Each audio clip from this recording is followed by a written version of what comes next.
Welcome to Work the Left Side. We are here to discuss last Friday's True Grit Left Bank Lockup show. I am joined by the always awesome Dan, who always talks True Grit with me these days, so it's always a pleasure. And I'm also joined by my eldest. We have Logan in the house. Are you both good? Yeah, I'm good. Yes, mate, all good, all good. Can't wait to get into this and dissect a bit of True Grit, because what a way to kick off a weekend. Dude, Friday night started it right. Pun intended, you know. First match on the show. First match on the show was obviously Adam Bolt versus Tony Wright. I'm that excited. I'm mixing names up. We talked about it a minute ago before sort of recording. I'm always interested in how shows start and how they want to start the show off, how they want to get the audience up for it. And this was the perfect match for me to start the show. You've got your good guy, your ever lovable Tony Wright, the little rascal himself, Adam Bolt. You've got your clear guy to cheer, your obvious guy to boo, and these two guys, they will set the bar for everybody else to follow. Yeah, you're absolutely right. But one thing as well, and it's something you see in TNA a lot, you want a match that's going to be all action. You need some people who can go at a fair clip, get the crowd up, wow us with, the athleticism, and Tony's a showman and all that, and Adam's, like you said, a rascal, and Jackie T with his shenanigans outside. It's just a match that had a little bit of everything, but with the history they've got, just meant a little bit more. So yeah, I was invested right off the bat. How about you, Logan? Yeah, I would say. I mean, as far as True Grit goes and the Pride Championship, I'm not too familiar with their little roster, because obviously with it being a Pride Championship, obviously they've got different competitors to the rest of it. So I'm not too familiar with it, but from what I saw in that match, I did really enjoy it. And I said to my dad before, when we spoke about it before going to the show, I think I backed Adam Bolt on winning the match because I'm not too familiar with either of them. I were a bit kind of on the fence about who to go for as far as winning. Mm-hmm. But I think in the end I ended up siding with Adam Bolt. But then after realising he's the heel, so that was probably the wrong choice from a fan's perspective. But yeah, but there's what you think will happen and what you want to happen. Exactly. It's hard on the head, isn't it? And we thought, we recorded it before, didn't we? Oh, sorry, go. Yeah. No, I was going to say you can't get more heart versus head than Adam Bolt versus Tony Wright, because your head says that Jackie T is going to have some involvement, and Adam is a great competitor in his own right. We've waxed lyrical about Adam on this show before, but my heart's always with Tony, because he's, like you say, he's just got that something extra that makes you root for him. That bit of fun, like when they were on the outside and Adam accidentally hit Jackie T, and then Tony's behind him saying, "That's what you get." And Adam has that moment, like, "Yeah," turns around like, "Oh no." That's it. It's the hair in it. Tony's just got glorious hair. You can't help but root for somebody with hair that beautiful. It's just, like I said, this was the perfect way to start. We got the shenanigans. I think everybody kind of knew Adam would win, but by underhanded tactics, which happened. But it did then lead us to the announcement of the main event for the July show, which is the Pride show. We are going to get Tony Wright versus Adam Bolt one more time for the title in a ladder match. It was dueling announcements, wasn't it, with the co-GMs? Yeah. Who started off the show as co-announcers, because Tony wanted one more shot because of the shenanigans. Ivy said yes, but on the condition that it's Tony's last shot if he loses. And then Bobby Cash the people's GM, giving us what we want, putting it in a ladder match, leveling the playing field. And yeah, it's, I think the first singles ladder match in True Grit. Yeah. We've had two Jacob's ladder, but I don't think we've had a singles ladder match, at least not since True Grit's come back in this current form. We haven't. You're right. I can't wait for that. But the skeptic in me, the fan in me, I'm just thinking. Part of me is like, awesome, I'm really excited to see a ladder match. But the logical part of me is like, well, all you're doing in a ladder match is freeing up Jackie T to get involved. It's an ODQ. It's a ladder match. It could technically be 2 against 1. So then Tony's going to get some backup. There we go. You see. And who's that going to be? Jason Joshua, Bosch. I don't know. Certainly. I just want to see Jason Joshua back on the show. I'm sure he will be. Who doesn't want Big Daddy Unicorn around? Exactly. But obviously I would be amiss. I've just jumped straight into the first match. I just want to shout out Bobby Cash and Ivy as well. Obviously, as you sort of said, they were co-announcers, co-GMs. And those two, I mean, we saw it before when Ivy was a competitor. She used to mouth off at Bobby all the time. They've got a good chemistry. They work really well together. And just seeing them go back and forth now is, I think it's just going to add to the shows. And Ivy doing so while wearing a bin bag. yeah. From Sheen, more or less. Yeah, Sheen bin bag. Some poor child. Sorry, there's going to be you just about to make a child labour joke. Sorry for stealing your thunder, but there's going to be some great back and forth between those two, and I can't wait to see how it plays out. And Ivy obviously comes into it later on, but I did like Bobby calling her out at the end and saying, Ivy, the more you talk, the worse you're making it, or something along those lines. Yeah, even Adam was like, stop now, please, no, you're going to get me freaking, they're going to end up in a cage at some point. So Ivy will have to repay me Nando's cheesecakes. But yeah, what a way to start the show. Awesome match, exactly as you would expect it to be. And then, from one rascal to another, we've gone from Adam Bolt to that little weasel that is Joey Slade, who has now confirmed, he has been initiated into the regime. He had to prove himself against his hellbound colleague, teammate, Harley Harris. He threw the t-shirt at her, and they went at it.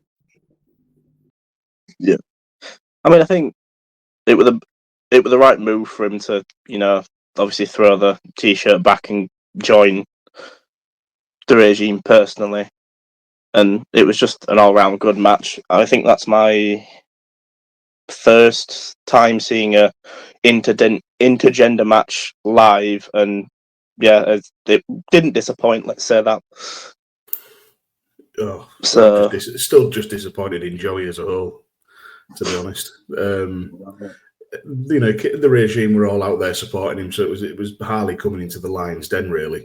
When you had JC there, sash his mouthing off, and you got the two little underpants gnomes knocking about in protecting JC, because I don't know why Brad Matthews and Franco Fate were in the ring gear, just rocking around in their undies. It was a hot day, man. It was a warm, toasty day. If you're ever going to walk around. Yeah, I mean, they get a lot less black for it than I would. It was just kind of like, join the regime, show up in our pants, blank, profit. Just basically, we'll pay you to turn up. Yeah, niche reference there. But Joey dominated, really. Yeah. Harley got a bit in here and there, but Joey was vicious, he was violent, he's everything the regime wanted, I think. Yeah, it was a side of, obviously, we've seen Joey before go against like Brady, he's kind of always been that plucky underdog, he's kind of scrapping from underneath. It kind of surprised me how sort of on top of it he was in this match. Whether obviously it was psychological, whether Harley was holding something back because, it was just little Joey Slade and she didn't really want to, give him a good pounding. But, for me, I'm fantasy booking now, but, if we get to see Alton Thorne step up and put Joey in his place, mate, I will explode. Well, Joey's been on social media saying about how it's, however, where else is hellbound through and through, but not in True Grit. And like, come on, Joseph. No. Really? Really? No. I don't think that's gonna fly. I know Alton was quite happy to let them handle business, but we need the big man coming in and sorting things out, I think. Yes. Yeah, we need Alton. Alton Thorne in True Grit, mate. I would be absolutely buzzing for that. I would just be like, but yeah, I'm super, super excited. But like you sort of said, we didn't know how this match was going to play out beforehand. We kind of speculated, would they actually have a fight? Would it just be, just talking? So yeah, we didn't know what to expect on this one. And yeah, again, just a very, very good match. Progressed the story along nicely, and I'm interested to see what happens next. Yeah, well, looking at the show post, I'm not quite sure where it's going to go. Joey's going to have an opponent. He's on the poster, but I don't think it'll be one of Hellbound. But who knows? Maybe Alton shows up in York because Harley did take an absolute shit kicking. Yeah, it could be. I don't know. Joey Slade versus Mega Calibre. Who knows? That'd be quite cool. Yeah, it could be. Could be, unless Sean Only's taking his vendetta against masks again. But I think we're getting a bit ahead of ourselves there. Yeah, we'll talk about that. He seemed reticent at a couple of points. He's there looking at his hands, and it's like, yes, they are yours, Joey. You did do that. Come to terms with it, you little sausage. Exactly. He got his comeuppance though in the next match. So I like to think Karma, came around, and Joey got his at the end of the tag match. Which So just at Logan, you mentioned before about it being your first sort of live intergender match. Now I'm a big proponent of intergender wrestling. When it's presented in the right way. I mean, I've seen Kaylee Ray fight Ethan Page. Seen all sorts. That's just the one that comes to mind off the top of my head. Yeah. But what did you make of that? Because it can be. The people have strong opinions one way or the other. Personally, I'm all for it. Joey and Harley got the history. There's no there's not a lot of size disparity in there, anything like that. But what did you make of the intergender aspect of it? To be honest, I actually rather enjoyed it. I'm not, although it was my first one, I'm not against the intergender matches because obviously, especially now how today's going, it's like you preach about being equal, so it's like, right, okay, just everybody's a wrestler. Let them do it. Like if they're happy doing it, why stop them? Like exactly. You've had intergender matches and mixed tag matches. Like obviously, the mixed tag matches were a little bit different because obviously it's women on women and men on the men. But why not interject intergender matches into those tag matches and make them? Yeah. Well, we have Brady versus Rio. A bit more variety when it comes to the intergender matches instead of them always being singles. You can have them. But that's just my opinion on it. Like I said, No, that's fair enough. Yeah, like I said, I just thought I'd have a quick word on that because I said about Ethan Page, Kaylee Ray, and I've just mentioned there Brady versus Rio at the last York show, one of the matches of the year, absolute belter. Because at the end of the day, the two fighters who've consented to be in the ring fight each other and put on an absolute stunner. Oh, definitely. Because I mean, I watched that show before going to this one, and I think on that was probably one of my favourite matches on the card. Oh, yeah. Just because they were able to absolutely knock it out the park, so to speak. They were just back and forth, and it was just an all-round solid wrestling match. Yeah. Anyway, Nick, you were trying to get to the next match. No, it's all good. It's all good. They're always interested to get people's takes on it and all like that. So, but yeah, it was it's just purely because of the Joey Slade segue kind of thing. But yeah, we had the True Grit tag team titles 3-way match. That was a lot of tease to say, I suppose. But yeah, the triple threat True Grit tag team match. So we had Misery Business. Would they turn up? Would it just be Alan? Would it be Joe? Would they work together against Crash Boat and Nash Boat? So basically, Sad Boat, Nash Boat, Crash Boat. Stealing my joke, thanks, Nick. Well, you ruined my child label one earlier, so that's my revenge. Yeah, all right, we'll call that one off. Yeah, I'll be back this. All right, keep talking. This match was exactly the kind of madcap clusterfuck that I was hoping for. Definitely. It's always entertaining as hell when Nash Boat are around. Crash Boat are just bundles of energy and like high octane, innovative, high flying, and then Misery Business there just absolutely smash you in the face. And I jokingly called Joe Wade Will Goth Spray at the show, but honestly, when Joe first came through, I remember a lot of people, myself included, were looking at him just going, he's got a bit of Osprey in him, the way he'd flip around and do all sorts of stuff, but he's evolved into this hybrid, sort of striker and into a style that I much prefer to what Will Ospreay puts out. If I'm really honest, some people might accuse that of being a hot take. It's just a preference. Exactly. But yeah, it was everything this match I wanted it to be. We've got to talk about the big bit, the wrestling on the shoulders. Shoulders. Yeah. Ooh. The fact that they managed to do an armbar. The fact that they managed to do an armbar whilst on the shoulders. Dude, not so much Jake, because, Jack's small, he's wiry. But the fact that Nash was able to move around quite comfortably and with speed, with Ace on his shoulders, Nash's quads must have been on fire on Saturday. Well, having picked Ace up like that, I can attest he's a beefy boy. He's Ace, and I mean that with all the love in the world. He's not a small competitor. He's a talented one.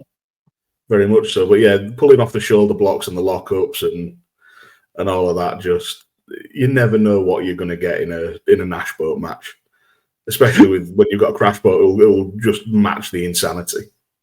It'll just sidebar as well into the whole Alan Kay wanted to get involved and he was looking around looking for Joe, and Joe's like, "Nah, mate, I'm just going to go sit over here," and he just sat in with the audience like, "Nope."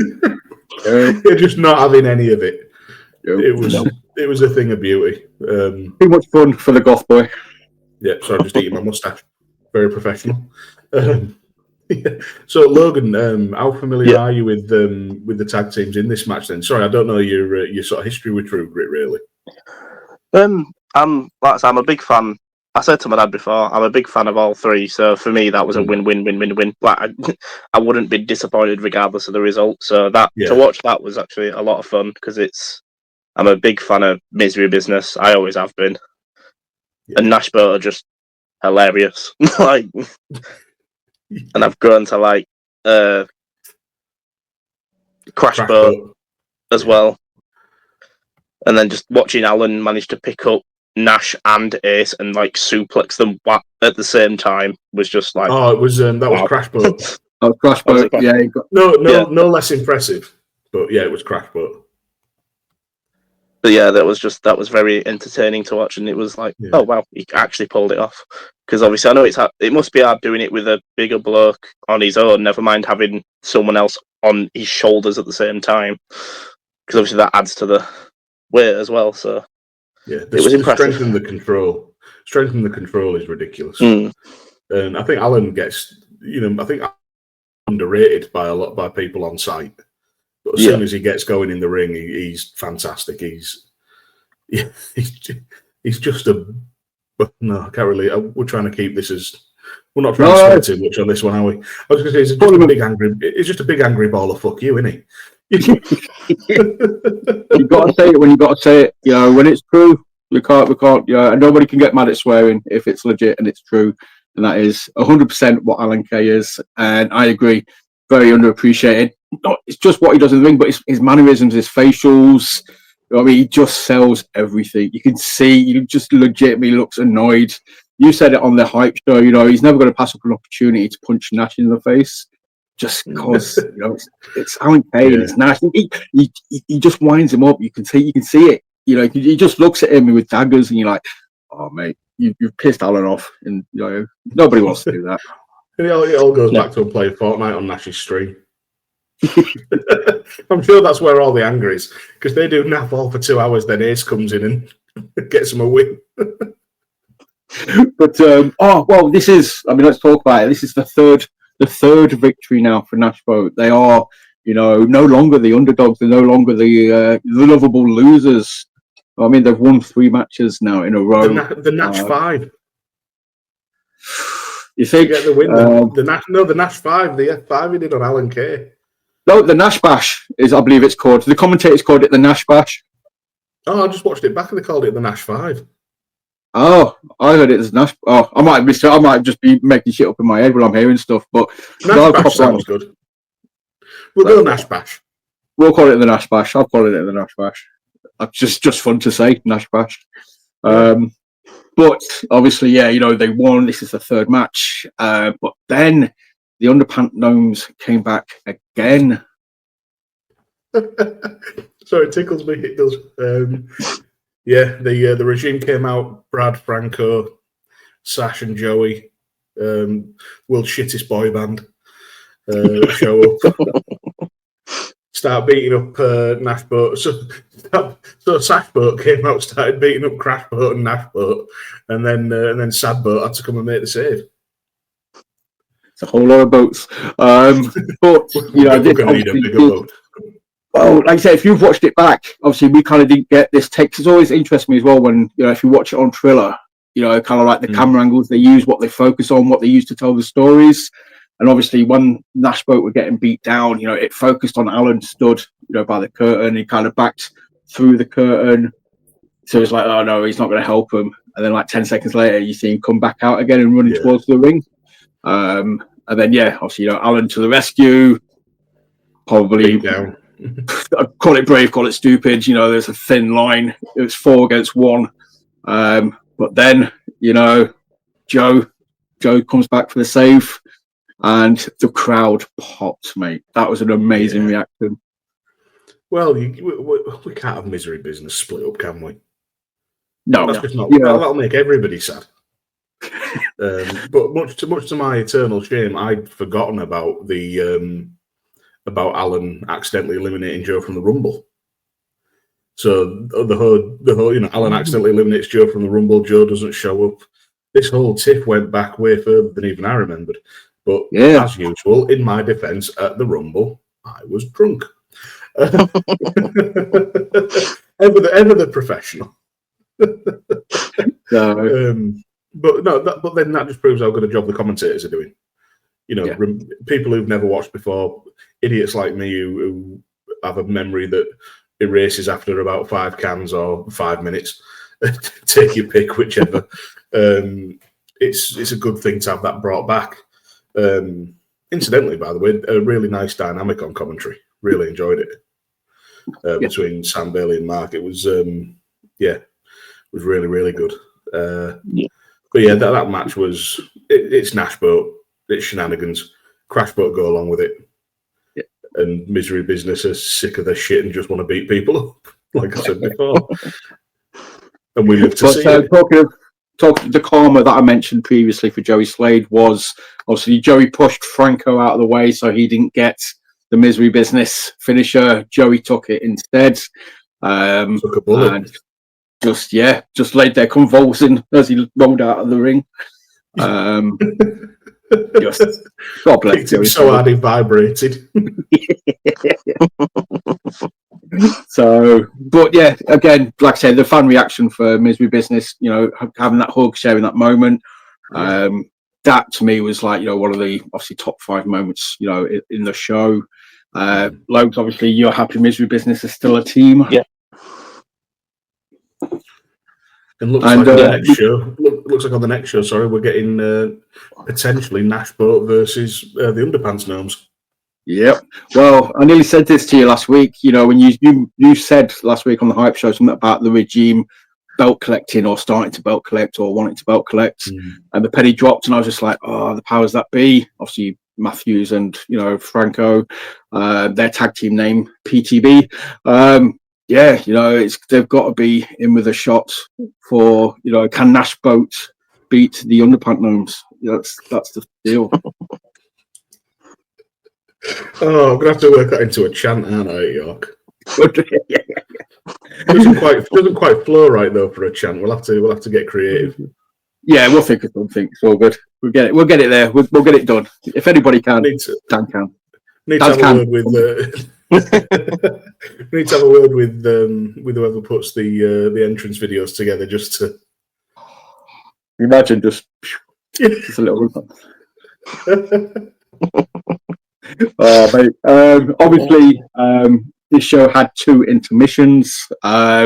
If you watched on Triller, you would have been treated to Melissa Fierce versus Lily Winter during the intermission. That match was put on, obviously, for people to watch. And then we were back. And I want to say it was the women's title match was the first match back after the intermission. Yeah. It was. I'm gonna throw it out there and say this was my personal favourite match of the night. Really? I could wax lyrical about this all day, but I've already talked enough. Logan, let's go on this one. Like I said, yeah, I enjoyed it. Like I said, I enjoyed most of the shows I got. In fact, I've enjoyed every show I've gone to, and shows I've watched from home on Thriller. That match was entertaining. Nick, for fuck's sake. What? You're doing the Thriller dance. That's probably cut me off now. I can't remember what I was saying. I just completely lost my train of thought. Rio versus Alexis Falcon, and how brilliant it was. Yes. Yeah. Just really good match. I mean, Rio's one of my favourite women on that roster anyway. So every time I get to see her wrestle in person, it doesn't disappoint. And Alexis Falcon, I think that's first time seeing her in person from my knowledge. Loved it. Like, I loved how she works around the ring and how well she bounced off Rio as well. Yeah, I think I can second that. I'd probably put that in the top 3 matches of the night, in my opinion. Well, Dan, you said, it's the law. Rio doesn't have a bad match. And that is obviously, this is another example of that being true. But equally, Alexis could wrestle a broomstick. It just hit me watching it back tonight. Alexis reminds me of, Alexis is Alexis. She's her own entity. But she reminded me so much of Deonna Purrazzo. Yes. The way she moves, the way she wrestles, doing a little bit of everything, but with just a bit of extra stank on it. And that is a huge... That's a massive thing, because obviously, she's...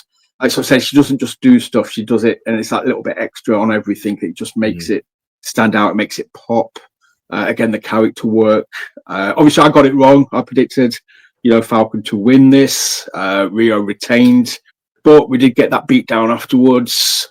Falcon left with the belt, so they are both on the poster for the York show with Lana Austin and Holly Barlow. Yes. Now, they asked for predictions or Piper asked for predictions on X. That's the first time I've called it that. Twitter. We're compromised. Twix. For predictions, and if we get either a tag team of Alexis Falcon and Lana Austin versus Rio and Holly Barlow, or a fatal 4-way, we are laughing in York. Yep. That's going to be mental. But this match, Rio coming through the shenanigans, and both of them pre-shenanigans, just Alexis and Rio, just putting on a clinic, like an absolute wrestling clinic. Shout out to Ivy as well, obviously, for kind of being the character. She's walking around with the belt. Obviously, Rio's always kind of got to keep an eye out to the side. Again, that worked so well. This is what the awesomeness of having Ivy involved now going forward is going to be. It's kind of all these things that happen on the outside. It's the progression of the storyline.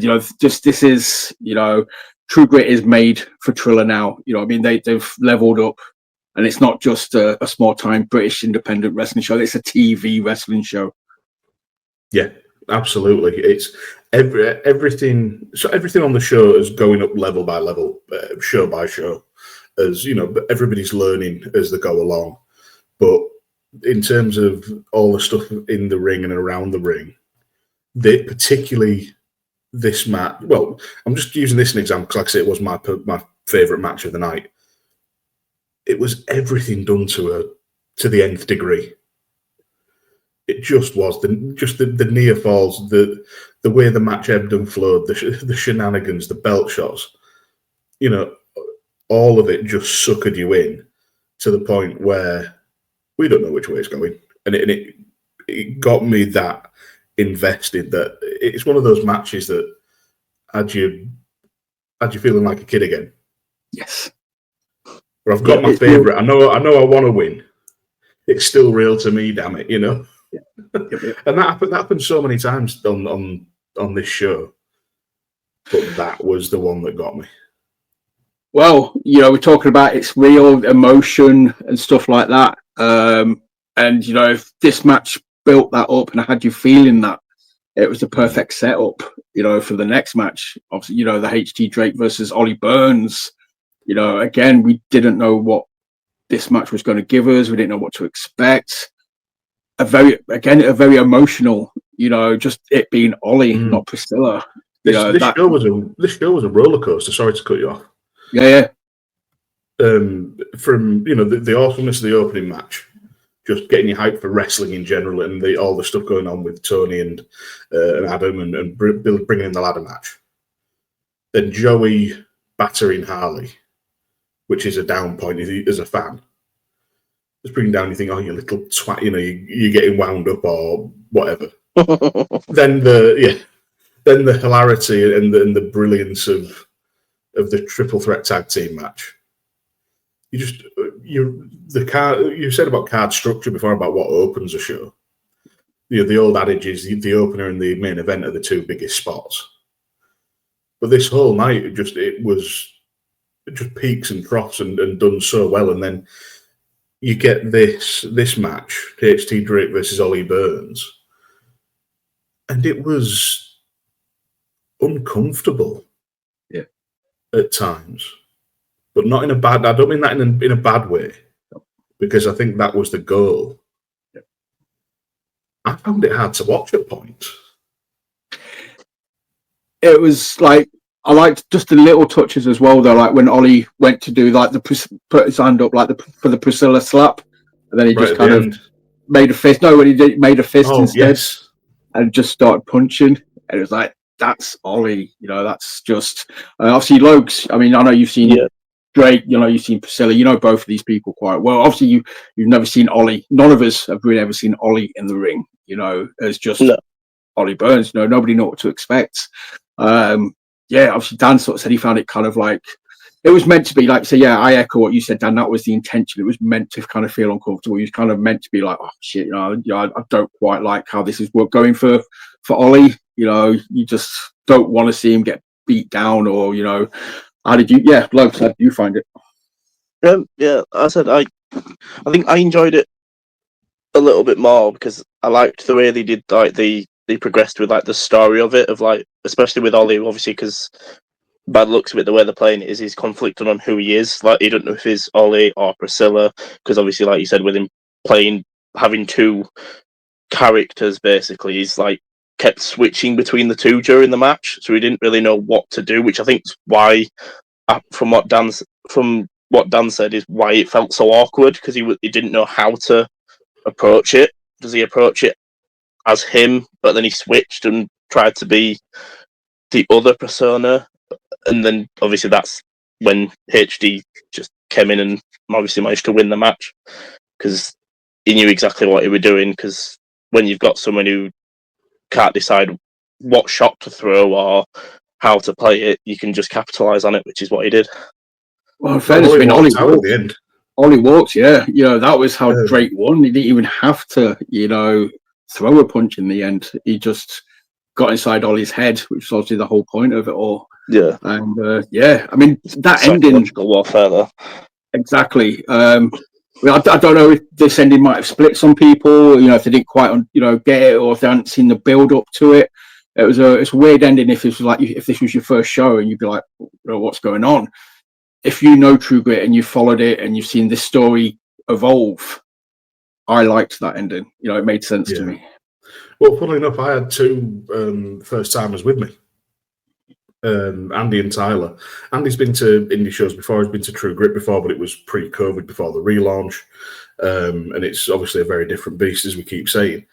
But it had those guys, rather than going, "Oh, that was weird," it was, "Why has he done that? What's the story there? Why is it? What is it?" Because obviously, it was obvious to anybody that there's an identity crisis going on, and I've got a slightly different read on it to you, Logan. I don't think he is torn to an extent between Ollie and Priscilla, but I more think it's in the ring he doesn't know who Ollie Burns is without Priscilla, and that's kind of what HT Drake's trying to drag out for some unknown reason, because we still don't really know why Drake's doing this, other than his history as the gimmick killer, which is sometimes all the motivation Drake needs. HT Drake, for all the time I've been watching wrestling, sometimes his only motivation is, I'm just going to be a prick. But the problem is, he's an incredibly talented prick. He's one of the absolute best in Britain, and I think goes, I don't want to say under the radar, but I feel like he I don't know. If I was running show, if I was running shows, I would, up and down the country, I would want HT Drake on him. If this was going back to the territory, not the territory days, if this was going back to the, the Dale Martin days and stuff like that, Drake, I'd need Drake everywhere, because he's the Swiss Army knife of Brit-Res. He can do absolutely everything. I've seen him play Odin this year at the Mythos Ragnarok show in York Viking Week in the Barbican in front of like 1,000 people, and he's there combining wrestling and theatre, playing Odin, and having multiple matches throughout the course of 2 hours. Sorry, I'm getting sidetracked here. The dude is just brilliant, and I can't wait. I hope this story comes to a head at the July show, the Pride show. Yeah, because there's no better place for Ollie Burns to find himself against Drake and pull out the win and exercise the demons than that show. That was Priscilla's show last year. This year it needs to be Ollie Burns' show. What a shout! What a shout! I've not even thought about that. That's a great. With it being a pro, does he come out and does like costume half, one side Ollie, one side Priscilla inspired, and does it? That would look amazing. That side with him, because obviously with him being that conflicted, it's like, and then at the end of that match, that's where he finally decides, hang on, no, I'm this guy. And then sways more towards that side of his persona. Oh, I am both Ollie Burns and Priscilla. Yeah, it's a total package. You get both. Although I do want Ollie to go heel as Ollie Burns, just so I can cheer him and then say I was chanting Boo Earns. But yeah, uncomfortable to watch, because taking those like gut wrench power bombs.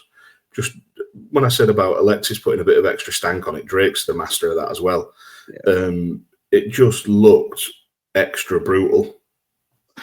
Shout out as well. There's one bit. I'll shout out. I think Ash absolutely howled. It literally popped him. He picked Sandy up, just by like. Oh yeah, by the belt. Picked up, moved her, effortlessly as well. Drake is strong, man. He's wiry. He's got muscles on muscles, under muscles. He's just deceptively a fucking powerhouse. Another bit as well that got me was when Ollie started doing the Priscilla, you broke my nail. was like gearing up to do it and just looked like that and just went, I just don't care. And like that was sad. Yeah. Like it's like that that's really putting forward that identity crisis.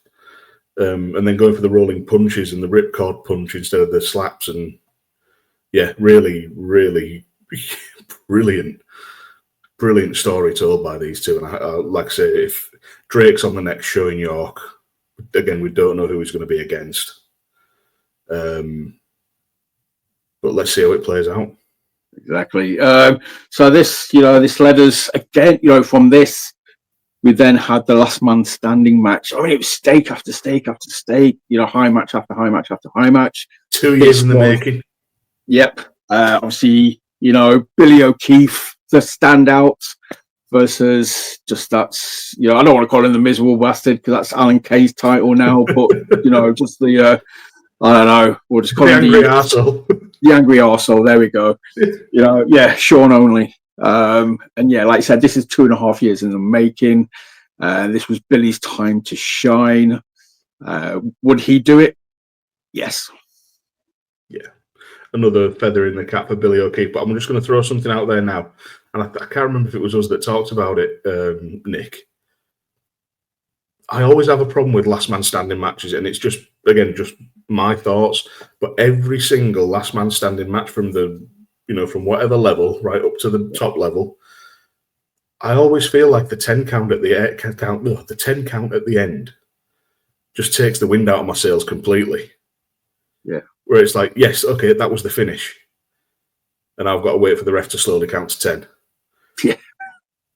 And it's 10, right, great. That I knew that 30 seconds ago by the time you've counted to 10. But that's just the nature of the beast. The match itself, brutal. These lads battered each other. That's it. You had everything in there. You obviously had the duct tape. You had a big stop sign. You had, things just being hit. You had a table moment again. Bit of a feature at True Grit at the minute, the merch table going through. Yeah. Just get your merch in before, if you see a Sean only match, make sure you buy the merch before his match. I think that's the lesson learned.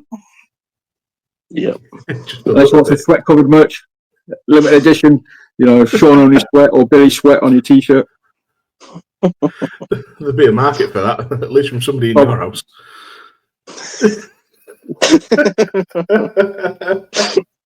So, Logan, what do you think of this one? Yeah, I really enjoyed it. I mean, Sean only's yet to disappoint me. And as I've watched a lot of his and Billy's matches leading up to this, I think that was probably by far one of my favourite ones between them two. So I'm looking forward to seeing where it goes and how far they go with it. Whether we get another match of similar stature to a last man, or whether it's just a simple case of, right, one more singles match, that's it, I'm done, and then Sean moves on to the next victim, shall we say, seeing as though he doesn't really have matches, he just terrorizes people. Do we think there'll be another one? Because last man standing matches and cage matches are pretty much feud enders, aren't they? Kind of thing. That's how it's kind of seen. I don't know, man. If we're playing WWE, GM mode, and you want to wrap up a feud, you put them in a last man standing match or a cage match. Feud ends. Job's a good one. I think we sort of said, this technically is one apiece. Because Sean won the last big match, Billy won this match. It could have to be a third on that. I don't know. Is the last man standing match bigger than a mask versus hair match? Is just winning this enough? I think it is. And there was one fairly big exclamation point put on this that I feel like it's either. I think could both be the end of this with Billy and potentially the start of something new for Sean. And it was Stuart getting in and shaving Sean's head, which I actually missed because I went to the toilet and I came back and Stuart was all happy with himself. And he's like, I got him, I finally got him. And I was just like, you did now? You just laughed at him when he went through the table. It's like, because I'd missed him getting in the ring and shaving his head because I'd gone for a slash. Dude. So, apologies, Stuart, my brother on the merch desk. We love Stuart. Well done, Stuart. At least he kind of got his comeuppance in the end. Stuart got his moments. A year in the making there, by the way. Yeah, exactly. So again, though, stuff like that, that would have gone over a lot of people's heads. Except for the fans that follow every show. That meant something to us. We popped for that.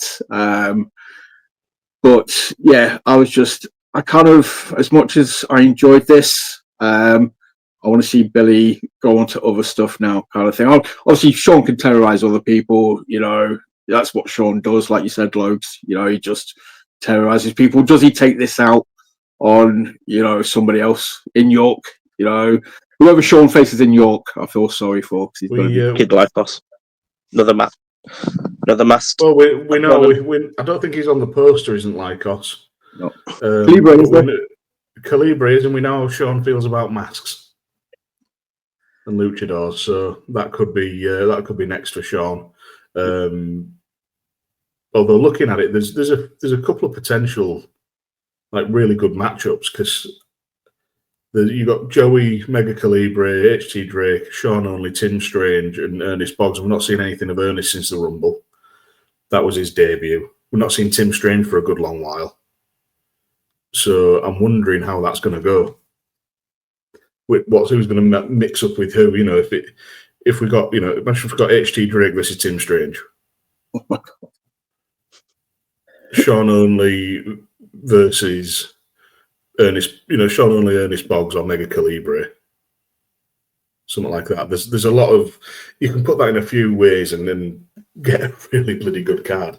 Definitely.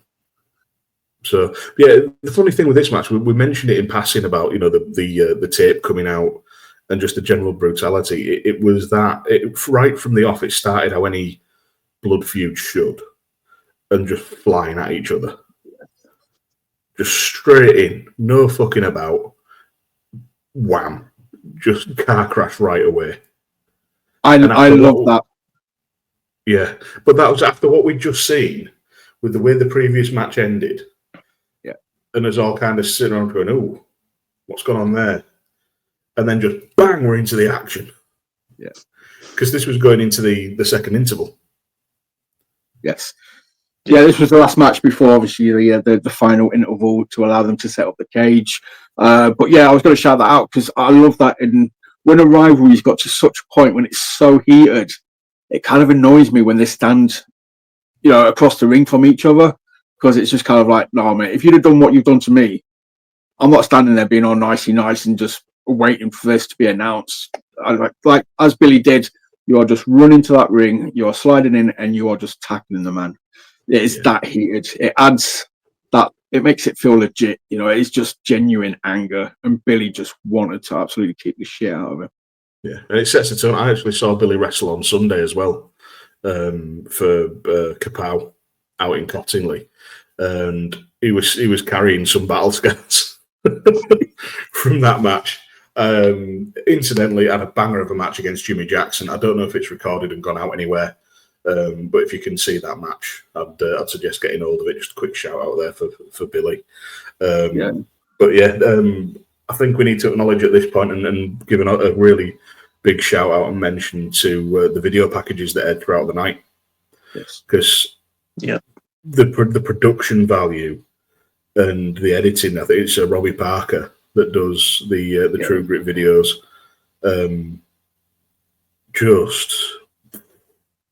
Just mind blowing. Like a few years back, going back years, it had been almost unthinkable to have video production like this, and the effort and the quality that goes into it all, and just the even down to the equipment that they're setting up in Left Bank and in the York shows. But yeah, those video packages catch people. They do what's supposed to, catch people up, hook people in. Whether you're a drunk idiot who forgets things, like I said before, or someone entirely new. You know enough of just how much each match means. And this one was, again, very bloody personal. Yeah. So, and obviously, we're talking about not just yourself there. I'm sure Tony appreciates these promo videos as well. Tony Cochran, not Tony Wright. Yeah. Our Tony, our lovable Tony. Oh, bless him, man. Tony. But yeah, so this took us to the intermission. Again, if you was watching on Triller, or if you're going to go watch on Triller, another cheeky bonus for you all is they showed the Hack and Slash and Beard match versus the Regime during the intermission. So awesome. Shout out to my boys, Hack and Slash. They got another chance to be seen on True Grit. We need them back. I want them back on a show as well, though. I'm just putting this out there. Just quickly, one thing I did like, both matches from the York shows. Get more eyes on the York shows. Get more people to the York shows. Come on, folks. Exactly. Don't be a dork. Go to York. And buy my beer. Exactly. Why would you not? Service with a smile from a gorgeous man. And a grimace when my back starts to give out halfway through the night. My back. I slipped on my beans.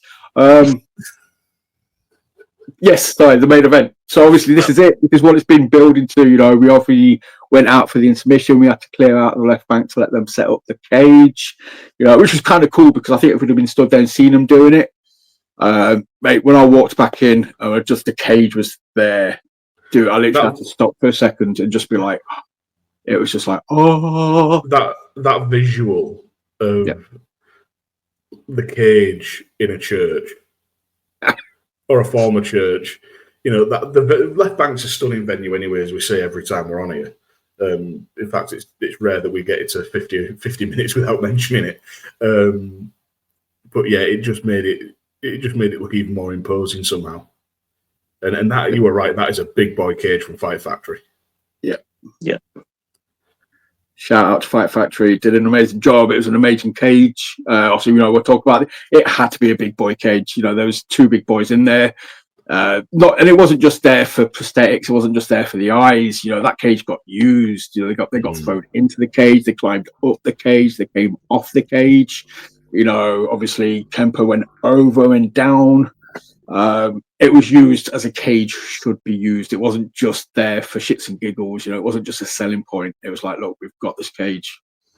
Let's use it, and let's use it. We're smashing each other into it.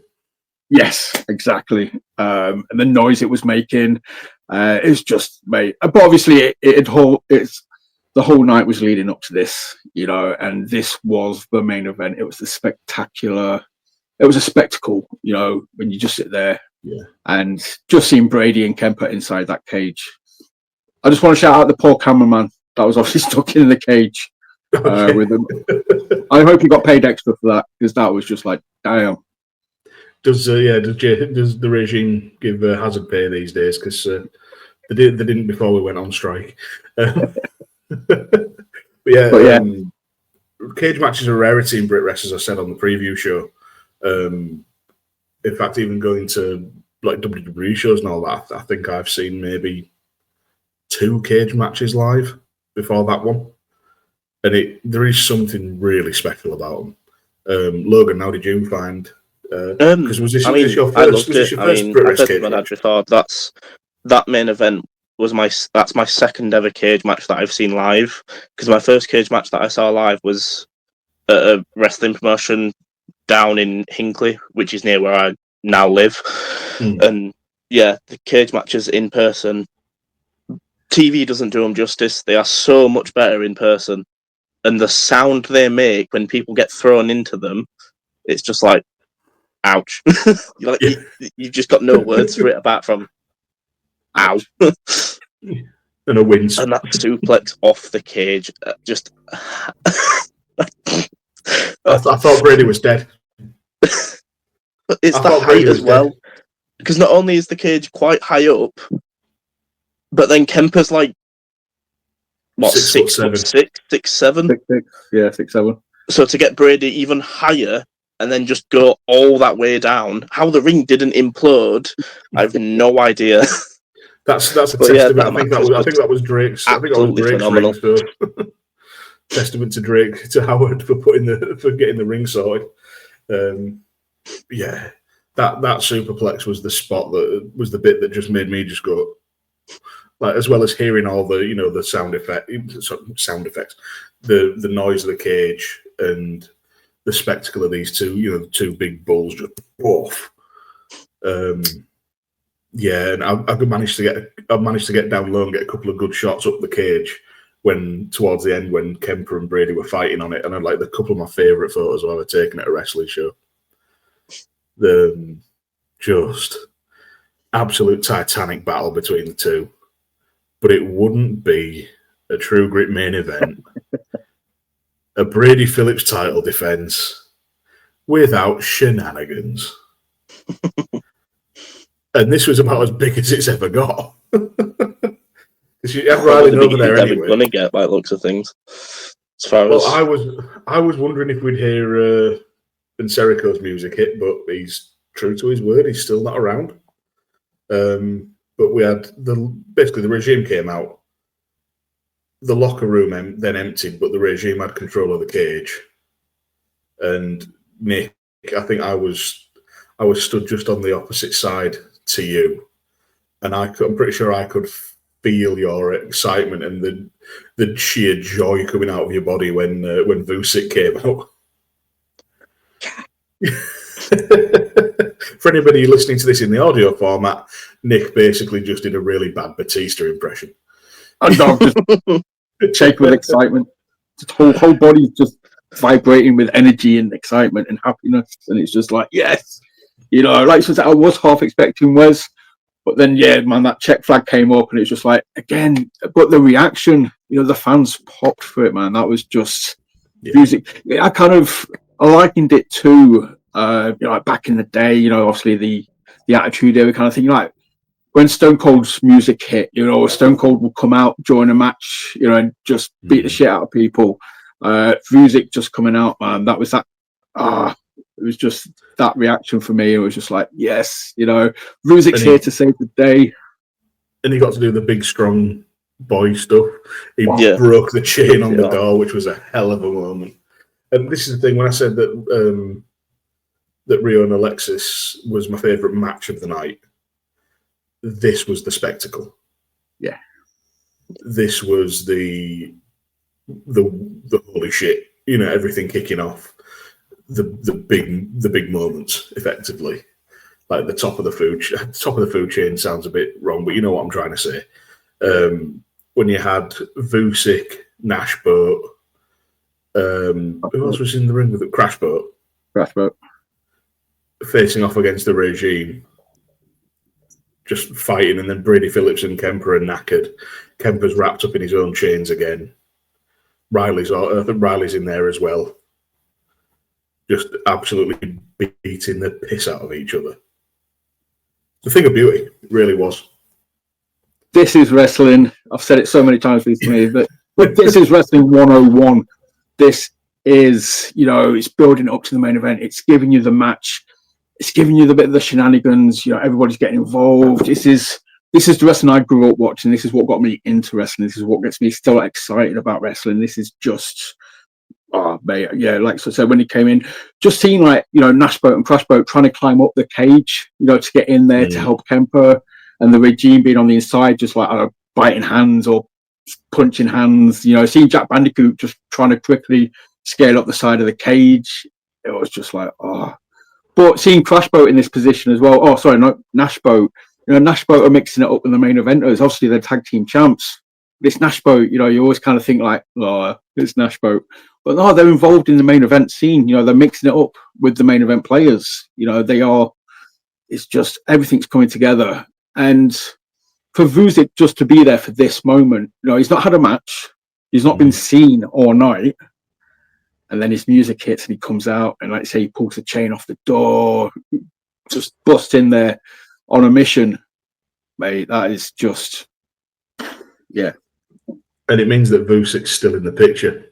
Yeah. No matter who wins the match at this point when he first comes out. But I suppose we'd just better say it, Well, you mentioned earlier, Kemper went up and over to win it. We're now in a situation, and what a pop as well, by the way. Yes. Brady 426 days as champion finally ends to the big lad, to Kemper. And we're at a point now where Vusic's going to be gunning for another title match. Brady can say that he never got pinned to lose the title, but obviously it's a cage match, any legitimate method of victory. And on the show poster, front and centre for the next one, is Big T. And I'm hoping we're getting big meaty men slapping meat. Because Kemper and Big T is, I think, quite literally the biggest match you can make in British wrestling. We've talked about this before. We talked about this, like what would happen if Kemper wins the belt? Who would they kind of give him to establish him, to make him, seem like, this guy's an absolute boss champion? We talked about Kemper versus Big T, and we sort of said, man, you can make a spectacle of just the pre-match stuff alone. You could have them coming out on the ring or on the stage, get some scales, have a proper, MMA style or boxer style pre-match weighing kind of thing. You know what I mean? These guys are big boys. Lean into it, emphasize it. Public workout kind of thing, even just lifting weights and bigging up the spectacle and all. Yeah, you could do all of that, and I can't believe it's happening in my hometown. Well, maybe. Look, I'm getting ahead of myself. We're doing what we do on Work the Left Side. I'm manifesting it. I'm fantasy booking. I'm speaking it into existence. Because obviously we know nothing. JC's not going to tell us out. But yeah, so are we happy Kemper won? I know some people would maybe thinking Vusic should have been the one to dethrone Brady. I've said since day one, as soon as Brady won it, I've been a massive advocate for Kemper's got to be the one to beat Brady eventually down the line. That day has come. I feel validated. I feel happy. I like the idea of Kemper as champ. I don't know how you two feel about it. Logan? Yeah, I like I said, I totally agree with you, Dad. I wanted Kemper to win it as soon as they announced that match in a cage show before last. I think it was. Yeah. I think within about 24 hours, I turned around and said to you, Kemper has to win this match. There's no one else to win that, in my opinion. It had to be Kemper, and it had to be then. It couldn't have been a case of, I've lost, I want a rematch because you didn't pin me sort of thing. Yeah. And we'll go again. It had to be there and then. And they obviously fulfilled that and went through with it. And yeah, they're just absolutely buzzing and can't wait to see who faces Kemper in the future. I'm exactly the same. I bloody love that Kemper won, but the good thing about this is, if it was Vusic or if it was Kemper, it's a no-lose situation because both guys have done great things in True Grit and have the backing of the fans completely. So if either one of those lads dethrone Brady, then they're made. But yeah, Kemper, more than happy with that. He's going to go on to massive things, and this is the first massive thing in terms of what I've seen from him and where I've seen him. He's up at North as well, which is fantastic promotion, making waves there. He's just done a US tour. He won the NCL tournament, didn't he, at North? Yeah, won the NCL Cup, and he's the PPW champion as well. So yeah, huge things to come from Kemper. I thought Brady might be on a little bit of a hiatus after a battering like that from True Grit, but no. And this is what Brady's been the man for as long as he has, and with great reason. He's incredible. He really is. But I'm now excited to see where it goes with him and the regime effectively chasing all the belts. Because now you've only got the Pride Championship that is regime adjacent, with Adam Bolt being friends with Ivy. Yes. So by association, yeah. Yeah, in fact, that's why I keep saying you keep having all these characters on the periphery of the regime, sort of floating about like Don. But it started off with Don Black. Joey Slade's been floating around. He's now been sort of taken in as a new member. Ivy, not officially part of the regime, but very much in that same vein. It's just so bloody good. And the last thing I have to say about this whole thing is I'm vindicated and I'm proved right from what I said the other day. Nobody's doing it like True Grit are at the minute. No. Exactly. Yeah, I just want to shout out obviously we talked about the next show, which is going to be in York. We've discussed the poster. I just want to quickly point out that Jet Marshall is on the poster as well. So he's becoming like the MVP of York for me at the minute. Is Jet. Yeah. It's just, I see a York show, I see a York poster, I see Jet. I'm like, yes, there we go. He's had bangers against Scotty Rourke, Brady Phillips, and Kid Lycos too. I don't know. Maybe we get Jet Marshall versus. He's still got to settle a score with Riley. Riley super kicked him in this match against Brady. So my prediction for that is a tag team match scheduled on Vusic and Jet versus Brady and Riley. How's that for a slice of fried gold? I think I've short-circuited Nick's whole brain. He's speechless. He can't speak. Which is great for a podcast. Yeah, the entire point is to speak, and he's just like... He's sat there like a puffer fish, just cheeks going. I'm back. I've just regained the ability to talk. Sorry for the audio listeners. I was just flapping around like a fish out of water, just with general. Mate, that would be amazing. Can you imagine that tag match? That would just be unreal. But it's plausible. I can see it as well. Why that is. It's just very, very. It just makes sense. If we don't get it at York, hopefully we get it down the line at some point. But yeah. Just to rewind and pay our respects to Brady, obviously, he has carried the belt for, as you sort of said, 400 plus days. He was an incredible champion. I kind of posted on socials, thanking him for, I love Wes. Wes was a great champ. Brady elevated the title for me. I think a heel champion always kind of does that. If you get a good heel champion, it just elevates the title a little bit more. It just makes it a bit more interesting. Brady did that. Brady did that so well. Somebody said to me recently, Brady hasn't improved since 2017. I had to walk away from that conversation. I was just like, no, that is one of the most ridiculous things I've ever heard. What a load of bollocks. I can categorically say that because I was watching Brady around that time. I used to go to the Southside double headers when he was Britain's best kept secret, Brady Phillips. And he had something then. You could see it. The lad's put together, quite obviously looks after himself, had that swagger, had that presence back then. But the difference between Britain's best kept secret and Bulletproof is night and day. Absolute night and day. Brady is another person who I feel should be more places than he is. And this is not to see them.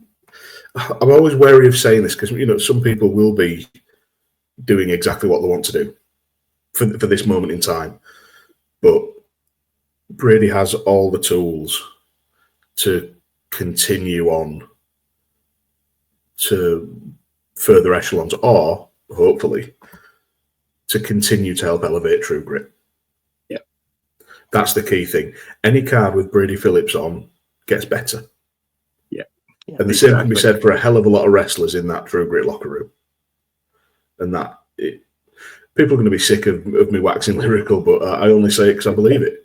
I do work the bars at the York show. I don't get paid for it. I have an agreement. I drink my wages. I've said it before. But, none of us are in anybody's pocket as regards this. We do this and we wax lyrical because we genuinely do love it. Yeah, and that's it. I've always said that about where left side. I hope it, the enthusiasm, the genuine passion, for what we talk about that's what comes through, and that's what I want people to kind of get into. And that's what I want to hook people. I want to be like, man, these guys are so passionate about what they're talking about, and that comes out more when we're talking about True Grit, just because they are doing what they're doing and they're doing it so well. As you sort of said, I think any show is as good. It's only as good as its weakest link. They say that any team's only as good as its weakest link. for me, True Grit doesn't have a weak link. You know, everybody on that poster. Look at the next York show. Look at that poster. Tell me there's a single person on that poster, you know, that you're not hyped to sort of see. Ernie Spoggs, you know, we've not seen him since the Rumble. Don't know much about him. I'm excited to see what they do with him. You know, he tried to win over a variant of Kane with Yorkshire tea bags. How can you not want to see more of that guy? Exactly. But gentlemen, it's been a pleasure. It's always a pleasure. I'm still thinking about that tag match, mate. Vuzic and Jet Marshall versus Riley Nova and Brady Phillips. Jesus, that would just be. Oh, can you imagine Jet Marshall and Vuzic, just the kicks? You know, I'd be oohed out in about 5 minutes. Just ooh. You need so now that Dakota Kai's back on the Indies, they could be the new team kick. Right, come on, Nick. I think you were trying to sign off because you said you wanted to keep this to an hour. Yeah, I did. Sorry. But no, Logan. Obviously, thank you so much, dude, for joining us. It's been a pleasure. Obviously, next time you're up and you get to come to a show, you can join us again for a discussion. Dan, obviously, mate, you know, always a pleasure. We are Team True Grit now. I kind of like that. We do the hype and the review shows before and after. Just because it's fun to talk about wrestling, and shows always seem better when you talk about them as well. As much as you love a show, when you're talking about it afterwards and you're reminiscing, mate, it reignites it. Kind of thing. Oh, the York shows. You know, if the bar's busy and I'm working through and I have to go back and just rehash the memory, it's great to do, and I love doing this. And I'll be around for as long as you'll have me. Logan, great to talk to you, pal, and great to meet you on Friday. Like I said, I apologise we'd met before and I forgot, but as mentioned, it's fine. Glug. Too many counts. Right. Obviously, everybody else, you know, thank you for watching. Hit like, subscribe, share, comment, all the generic stuff. And we'll see you again very, very soon. Remember, always work the left side, and we are out. Goodbye.